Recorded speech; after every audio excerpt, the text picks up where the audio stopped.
When you were White House press secretary, famously, being his spokesperson, you were thrown out of that restaurant in Lexington, Virginia, the Red Hen.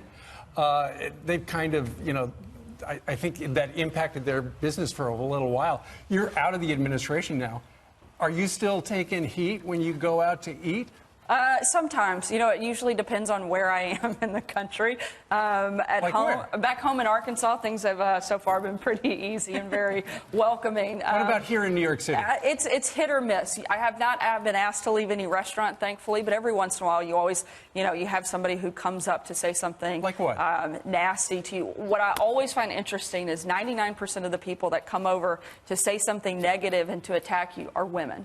And I find that very startling from a group of people that claim to be the champions of women empowerment. I'm only the third woman and the first mom to ever be the White House press secretary, and yet women attack me relentlessly instead of being proud that we have more women doing those types of jobs. Do you ever say that to them? Sometimes, but usually what they're looking for is a reaction. So I always find it's best to nod, smile, and say thank you for your time and walk on, because I don't want to engage in a fight. But you're out of the administration.